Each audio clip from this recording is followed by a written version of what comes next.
My name is Margaret Holloway, though most folks once called me Maggie. That name has grown heavy in my mouth over the years, like an heirloom I both cherish and resent.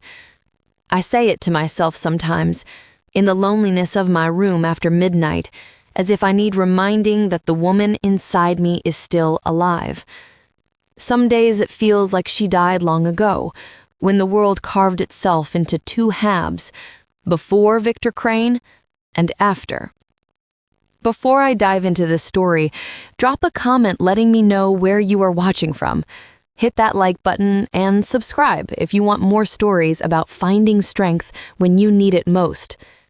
What I am about to put into words is not a clean story. It is confession, testimony, warning, and in its own way, restitution. I will not scrub it pretty with polite phrases. God knows too many polite phrases have suffocated women in this country, lulling them into silence while their flesh still carries the weight of men's crimes. I am not writing this for judges, nor for juries who would look at me and see only a tired woman past her youthful years.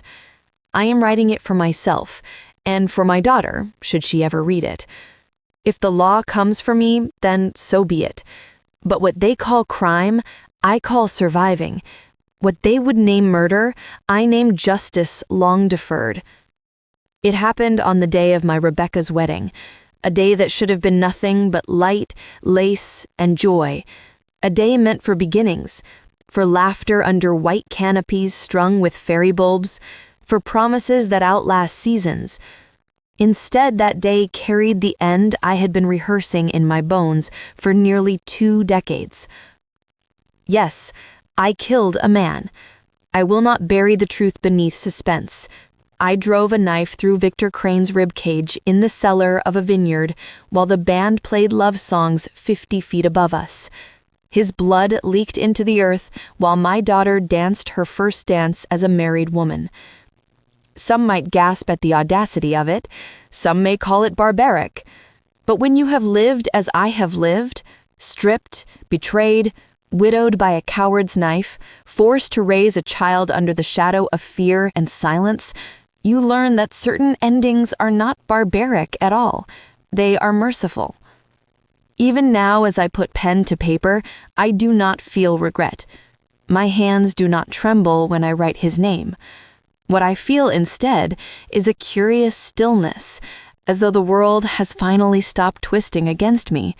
For years, my every breath carried the ghost of that man. Every shadow seemed to shape itself like his grin. Every silence kept me captive. And now, that shadow is gone. Still, I know the weight of taking a life is not so easily erased.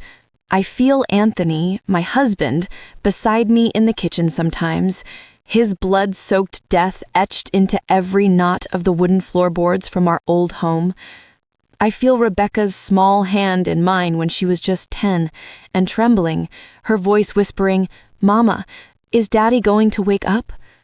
This is the reason I write, so no one can erase our truth anymore, so that my voice, the voice of a wife, a widow, a mother, and yes, a killer, can rise from the silence imposed on me.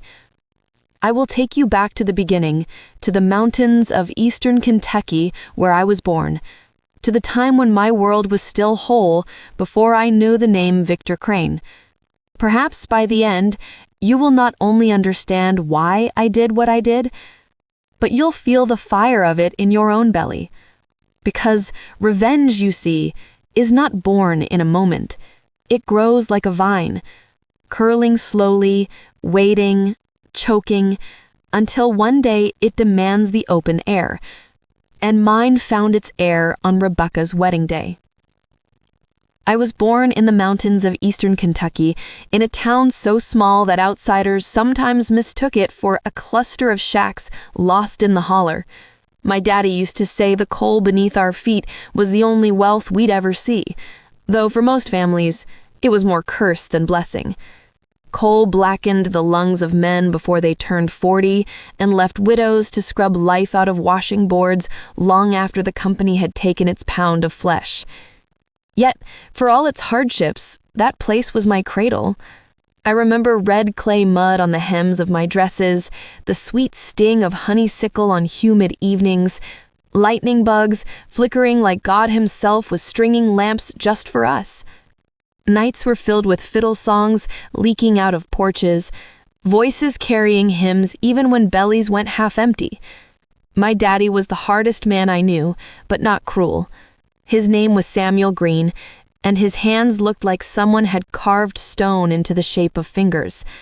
He worked the mines until his back bent like a willow tree, and when the dust rattled in his chest, he coughed into a rag and went back down again. A man's duty, he'd always say, isn't to complain, but to carve out life with what the Lord gives. My mama Ruth Ann was softer. She smelled of pine soap and biscuits, her hair always pinned neat, the wisps escaped when she bent to the stove. It was she who gave me my nickname Maggie. Margaret sounds too heavy for a child, she'd say with a smile. But Maggie, that's a name with laughter in it. She was the kind of mother who believed in two things with ferocity: faith in God Almighty, even when prayers didn't bring food to the table; strength in a woman's spine, even when the world tried to bend it. When Daddy's coughs grew heavier and he couldn't lift the coal carts as he used to, Mama took to making quilts for neighbors. Needles flashing, hands working till candlelight guttered out. She'd whisper to me, "In this world, you can let suffering define you, or you can stitch it into something that keeps you warm." I carried those words like scripture through my youth. There were 4 of us children in the greenhouse. I was the third, tucked between 2 brothers and a little sister. Boys went to the mines, girls were trained to endure. That was the rhythm of our Appalachian blood. Yet even as a child, I felt somewhere deep that endurance alone wasn't enough. Not for me. There was something restless, a hunger for more than contribution to a man's dream. When I was 13, I stole away with a notebook and wrote silly poems about the mountains. I wrote of the crimson dawn spreading over black ridges, the way train whistles echoed like cries of freedom. Mama found one tucked under my pillow one evening. I feared she'd scold me for wasting time, but she only kissed the page and said, "There's something fierce in you, Maggie. Don't ever smother it, no matter who asks you to." That fierce spark was what carried me away from Kentucky years later, but it wasn't ambition alone. Love pulled me out. A love that I thought would shield me from all the ugliness men like my father endured, and all the burdens my mother stitched into quilts. I met Anthony Holloway when I was 19. He wasn't from Kentucky, but from Tennessee, and he came through our town while working with a logging outfit. My older brother brought him into our home for supper one evening. He was nothing like the boys I'd grown up around, those with coal grime under their nails and liquor in their tempers. Anthony's hands were scarred, but his eyes, Lord, his eyes were soft as willow leaves. He didn't treat conversation with women as idle chatter. He listened. He asked questions. When I spoke of wanting something more than the mines, he didn't laugh. He smiled, like he recognized something in me that matched his own hunger. By the time he left town, I knew my path was set. And he must have known too, for a month later he returned, not for logging, but for me. When I eloped with Anthony, my parents worried. Daddy grumbled that city men couldn't be trusted. Mama pressed my cheeks with both hands, whispering, "Remember who you are, no matter where you go." We married quiet, with no fuss, just a justice of the peace and a borrowed white dress. A month later, Anthony took my hand, and we boarded a bus heading west, toward California, then Oakland, a city humming with promises. It was there, in that bustling place, that we tried our hand at dreaming bigger. A grocery store was Anthony's vision at first, but soon it became our dream, something honest, something built not on coal or crooked deals, but steady hands and hard work. When we painted our names on the sign, Holloway Market, I thought we had claimed a kind of forever. And for a few years, it was forever. We worked shoulder by shoulder, laughed during long shifts, leaned on each other when profits were lean. Our daughter Rebecca was born in the apartment above the store. Her first cry echoed through those floorboards, and Anthony swore no one would ever take her or me from that place of joy. But promises, I would learn, are only as strong as the men who oppose them. Because it was there, amidst cans of beans and bins of oranges, that the devil himself walked in, with silver cufflinks and that smile pretending to be charm. His name was Victor Crane, and though I didn't know it then, the day Anthony shook his hand was the day the roots of my family would be hacked apart. When people think of California, they think of gold still hidden in the rivers, or bright lights in Los Angeles, or rows of vineyards spilling into the horizon. But when Anthony and I stepped off that bus years ago, California meant only one thing: possibility. Oakland was alive with noise. Streetcars clanging, children darting between vendors, voices barking in 100 accents. It was nothing like the quiet hollers of Kentucky. At first, I felt small, lost in a place so much bigger than I had ever known. But Anthony, he thrived in it. He had that kind of soul. Where I saw crowds, Anthony saw opportunity. "Maggie," he told me, his arm linked with mine, "this city is hungry, and we'll feed it." He wasn't talking about ambition alone. He meant food, plain as that. A grocery store, something that kept neighbors from walking blocks for stale bread, something run with heart. We started with borrowed money and hope. Not the kind of money Victor Crane would later flaunt, not the sort that cripples you with debt, just a loan secured from one of Anthony's friends who believed in him. The space was nothing to look at, a dusty corner shop with rusted shelves, barely enough room for 2 aisles. Anthony worked with his own hands to refit the place, and I scrubbed it till my knuckles bled. When we opened Holloway Market, it was small, almost laughably so, but every item on those shelves felt like a step away from Kentucky hardship. I remember Rebecca's first birthday party being held right there in the shop. We couldn't afford to close for the day, so the customers hummed "Happy Birthday" under their breath while Rebecca smashed cake crumbs into her hair on the counter. Someone might think that was pitiful. To me, it was perfect, because she was surrounded by a community already learning our names, our kindness, our promise. Anthony carried a gentleness into business that I admired. He'd give discounts to a widow, toss an apple to a hungry child, set aside bread for men shuffling home from work late. He believed goodness drew loyalty, and loyalty would keep us afloat even when money ran tight. He was right. Soon, Holloway Market wasn't just a store, it was a heartbeat. Life felt whole. Without warning, I caught myself walking up the stairs to our apartment one evening, Rebecca asleep against my shoulder, and I thought, we've made it. We've wrestled the world into something beautiful. For the first time since Kentucky, I could breathe without fear that tomorrow would knock me down. But happiness has a way of blending you. It doesn't prepare you for the knock that comes at your door, smiling with polished shoes. I first saw Victor Crane on a rainy Tuesday. Though looking back, I wish the earth had swallowed him whole before he stepped through our door. He wasn't like the usual customers in our neighborhood, charm and arrogance, the type men acquire when they know the world was built to cushion their steps. "Mr. Holloway?" he asked, after eyeing the store with a kind of detached interest. His voice was smooth, almost oily, like butter over burn scars. "Folks tell me you're the rising name on this block." Anthony nearly laughed with modesty. "Rising? We just run a little corner shop." But Victor only smiled wider. "Little shops," he said, "become empires when led by men with vision." He bought a single bottle of cider that day, paid in crisp bills. But what he left behind was heavier than anything in his shopping bag. He left behind curiosity.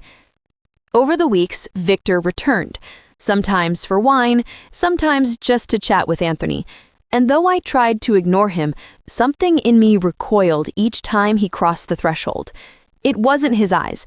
They were too flat, too calculated for warmth. It wasn't even his slickness, which some might mistake as charm. No, it was the way he lingered, studying us as though we were a recipe he could replicate and make richer for himself. One night, after Victor had left, I told Anthony, "I don't trust that man." He reached across the table, squeezing my hand. "Maggie, don't fret. If he's interested in us, it means we're doing something right." I wanted to argue, but when you've loved someone as much and as long as I loved Anthony, sometimes you swallow fears just so their smile doesn't dim. Victor's visits turned into meetings. Meetings turned into offers. He wanted to invest. Expansion, he called it. A chain of Holloway markets across the bay. Anthony's eyes lit up like a boy at Christmas. I'd never seen him so alive with possibility. But my heart shrank. I remembered Mama's words, "Don't smother your fire for a man, no matter who asks you."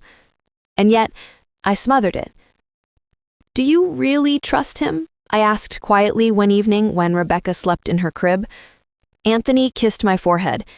"He's sharp, but sharp men make sharp deals. We could give Rebecca a future without so many struggles, Maggie. Isn't that worth the risk?" I wanted to believe him. Lord, forgive me. I wanted to. And maybe, for a little while, it even seemed he was right. With Victor's money, the store grew. More aisles, more stock, better signs. Customers poured in. Our revenue doubled, then tripled. Rebecca wore new dresses. We could afford a proper doctor when she caught the flu. On the outside, it was a miracle. But miracles don't last when they're built on serpents. Beneath every blessing, Victor pressed himself deeper into our lives. He wasn't satisfied with profit alone. He wanted control. Decisions about suppliers, decisions about pricing, decisions about the very soul of what Anthony had built, all slipping inch by inch into Victor's grip.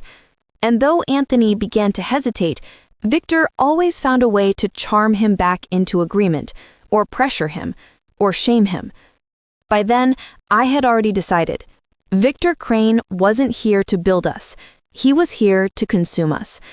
I just didn't know yet how much flesh and blood he intended to consume. If you've ever watched a hawk circle above a field, you'll know it doesn't swoop right away. It drifts, patient, letting the prey grow comfortable again before the dive. That was Victor Crane. At first, he blended himself into our lives with the ease of a man rehearsed in manipulation. He brought gifts for Rebecca, expensive toys, books with gilded edges. "For the little princess," he'd say, laying them in her lap as she toddled across the floor. She would giggle, delighted, too young to recognize the coldness in his eyes that never softened even at a child's laughter. For Anthony, he brought promises.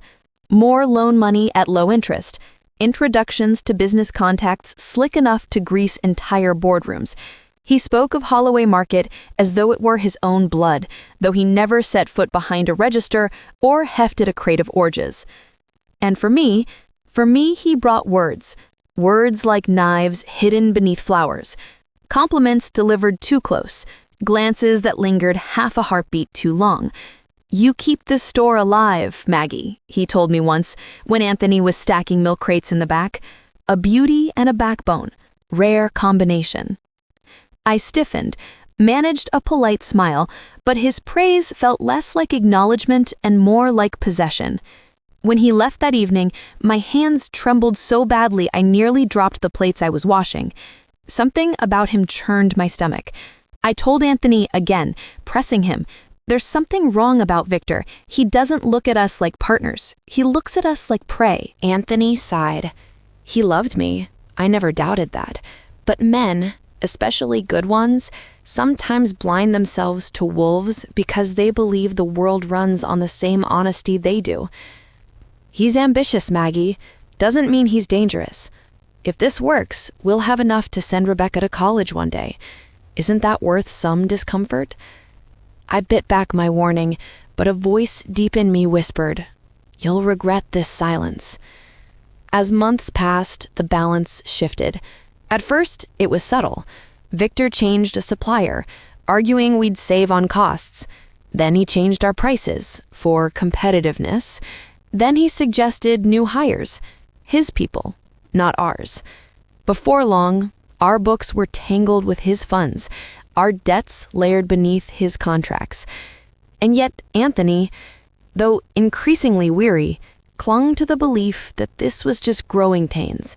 He didn't see the cage being built while he held the door open.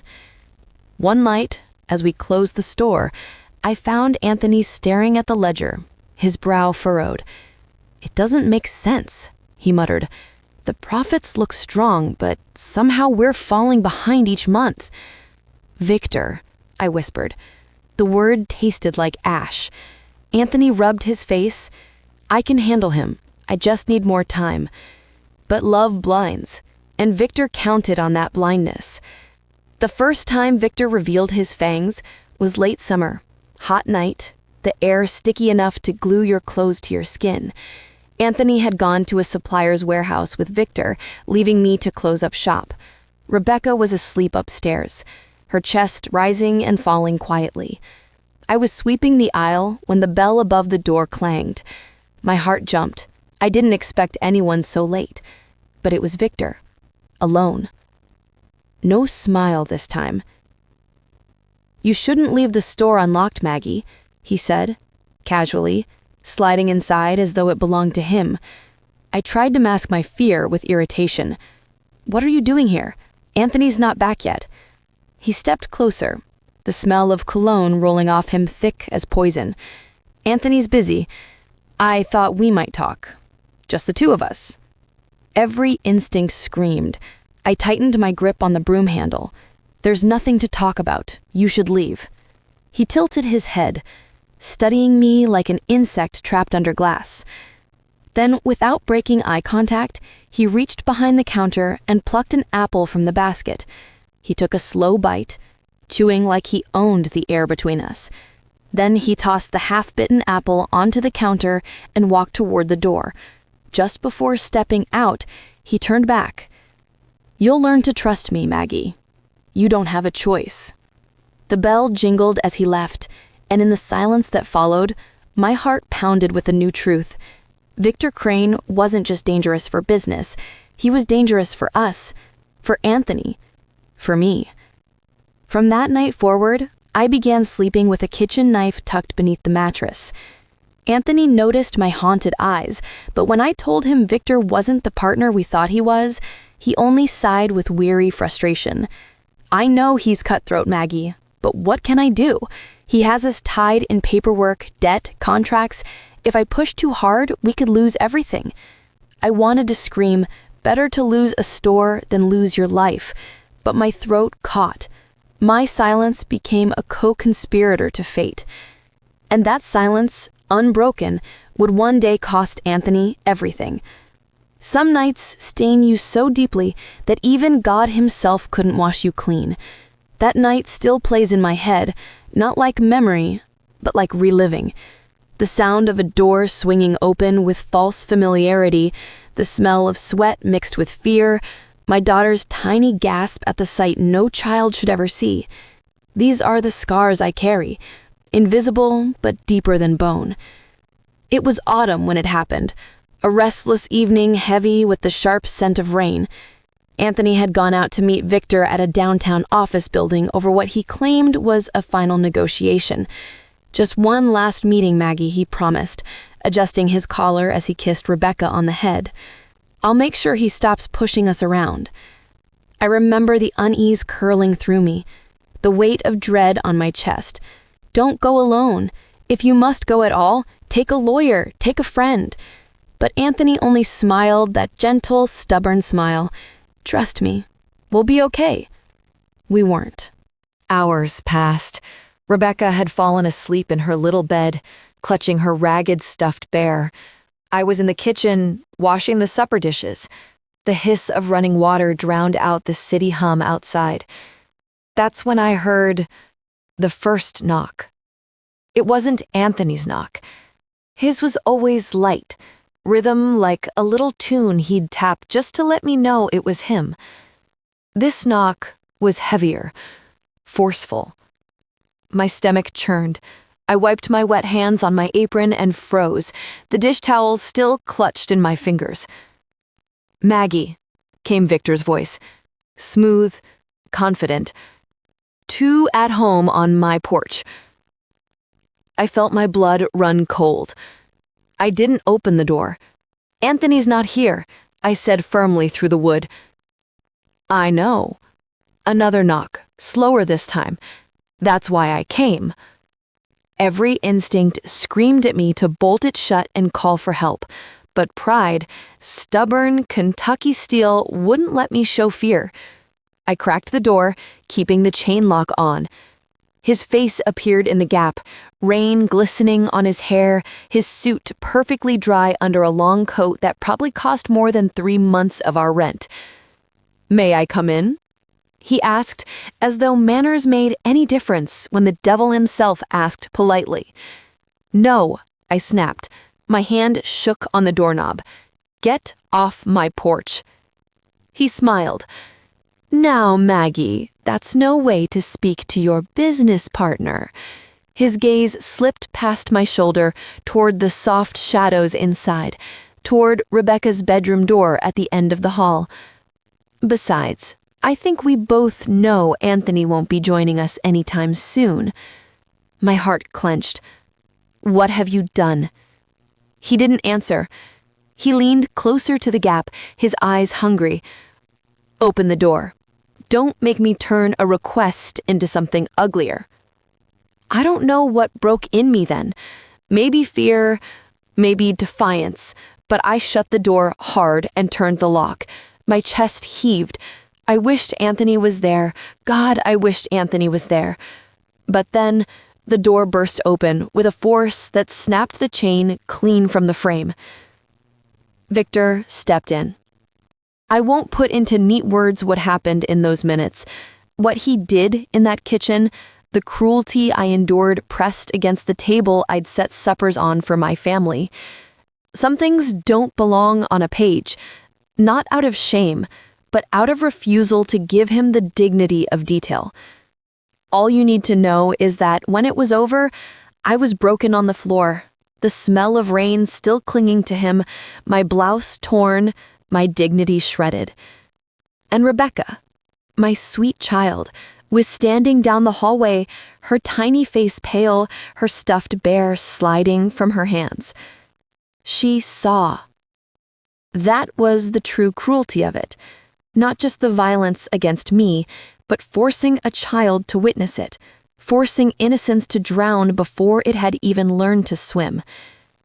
And then, as if fate demanded Anthony bear the same torment, the door opened again. This time, it was him. My husband. His face, first confusion, then horror, then rage sharper than a blade when he saw me trembling, when he saw Victor towering above me. "You bastard," Anthony roared, charging. I scrambled, reaching for him, begging, "Don't." But voices of love lose ground when vengeance is already boiling.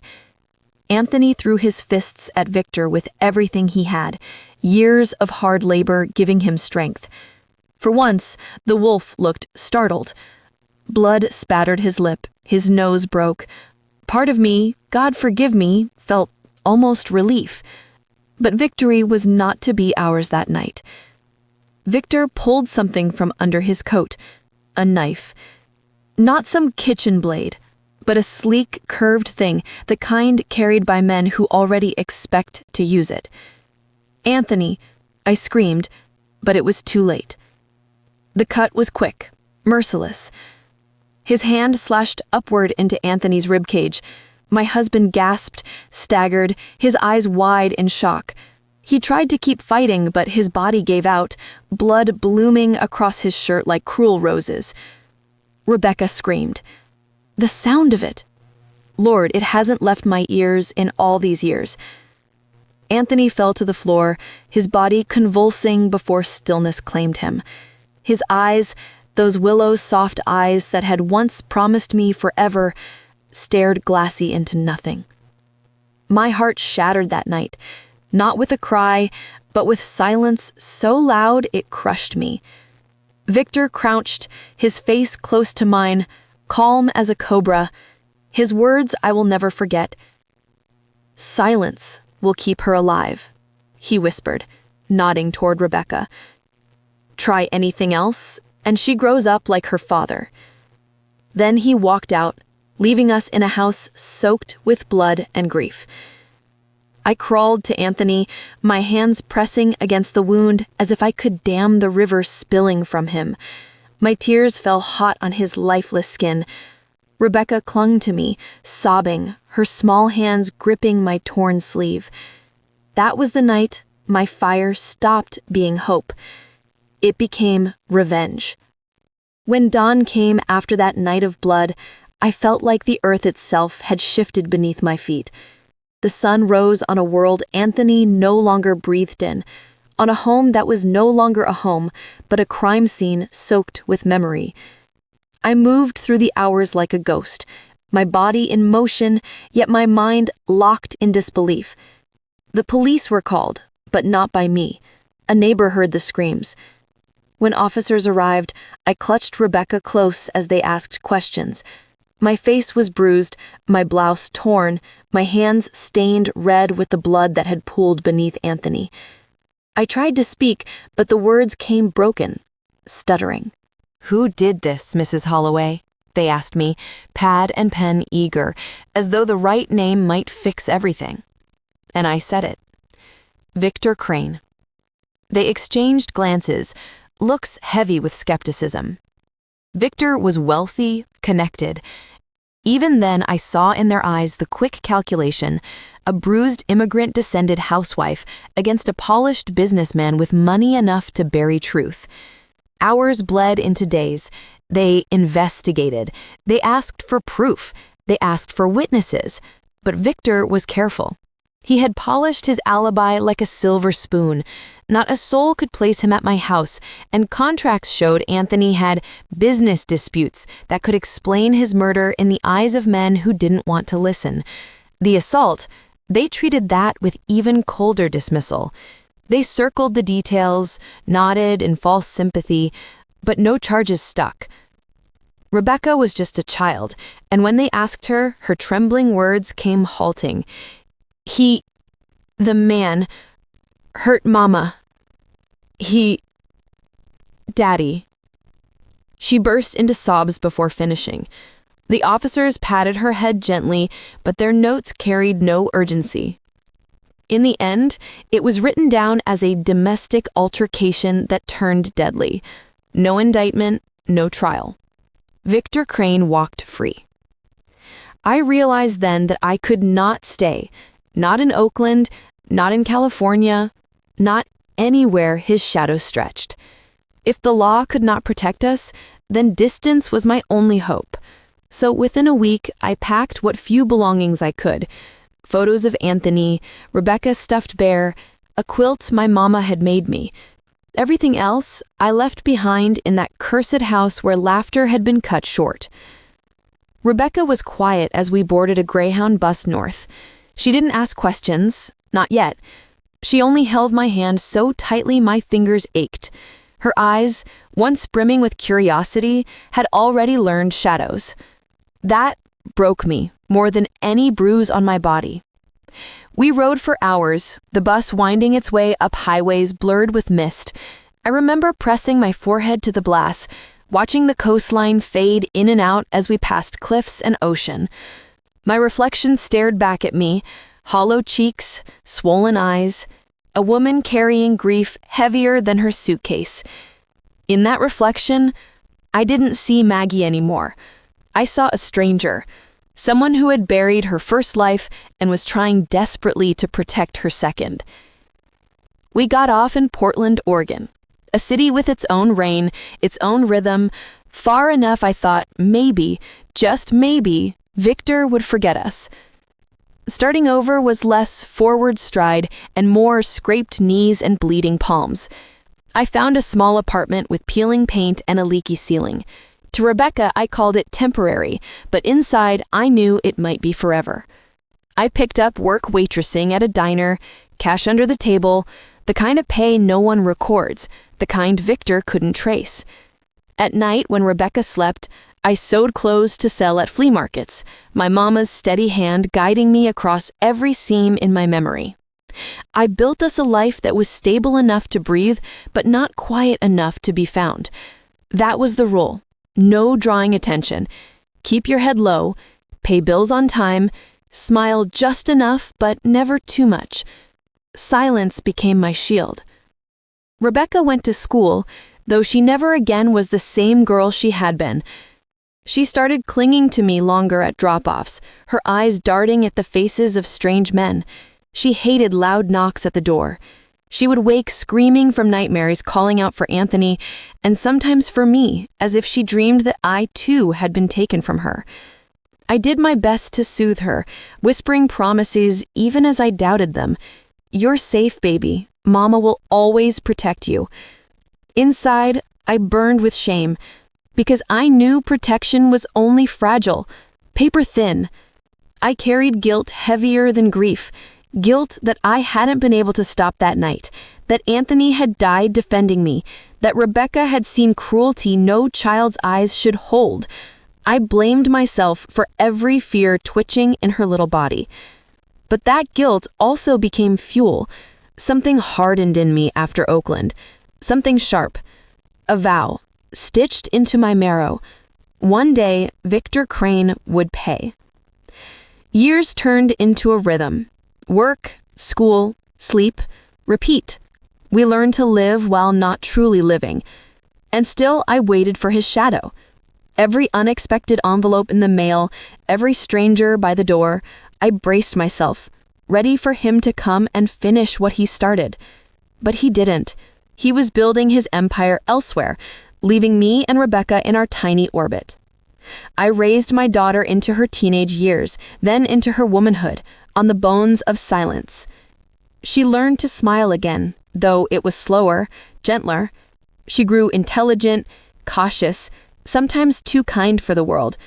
I wanted her to have the light Anthony once carried. But every time she laughed, I felt fear too, that one day Victor would return and tear it from her. But through all the years of quiet, a seed kept growing inside me, bitter, patient, waiting. Years passed and Rebecca blossomed despite the shadows. She went to college in Oregon, found her voice in books and art, and even learned how to laugh fully again. When she met Daniel, a man honest, patient, steady as the mountain rivers of my childhood, I saw something in her eyes I hadn't seen since Anthony's death. It was hope.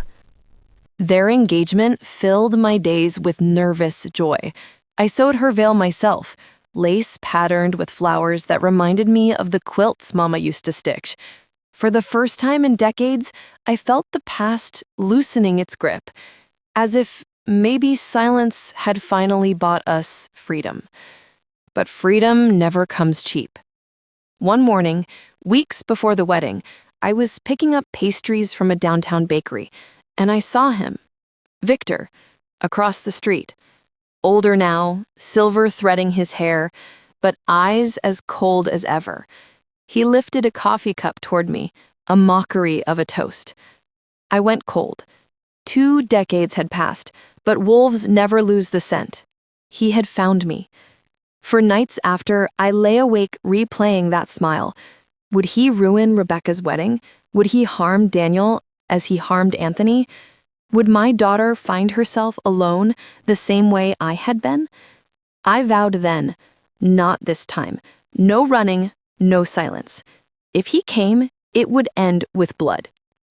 The vineyard was strung with pearl white lights. Roses scented the breeze.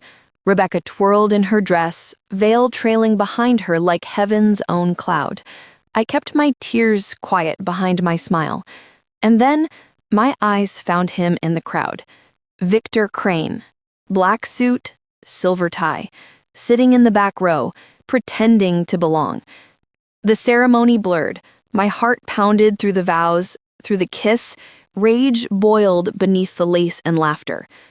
During the reception, as the band played and guests lifted glasses of champagne, I slipped into the caterer's kitchen. My hands settled on a chef's knife, cool, heavy, righteous. He found me in the wine cellar just as I knew he would. "Maggie," he purred, stepping close. "You've aged well. I wondered if you'd still have that fire." For 20 years, silence had caged me, but silence was not what I carried anymore. I drove the knife up, under his rib, through the heart with the same motion my father once taught me back home for slaughtering hogs. Victor's eyes widened in disbelief, then dulled as he staggered, blood soaking his suit. His lips parted, but I gave him no chance to speak. Instead, I whispered, "Anthony, Rebecca, Maggie, you don't own those names anymore." And with that, his body collapsed onto the cellar floor. I washed my hands, smoothed my dress, and returned to the reception. Rebecca was spinning in Daniel's arms across the dance floor, her laughter bright as bells. She would never know how close the shadow had come. I sat at my table, watching, while beneath the vineyard, the devil bled into the dirt. Now I write this not as confession, but as liberation. For 20 years, Victor Crane owned my silence. He owned my grief, my guilt, my every sleepless night. But no more. Yes, I killed a man, and yes, the law may call for my head. But when I think of Rebecca's smile on that dance floor, unbroken, untouched, radiant in her happiness, I know I chose rightly. The world calls it murder. I call it justice. And I am finally free.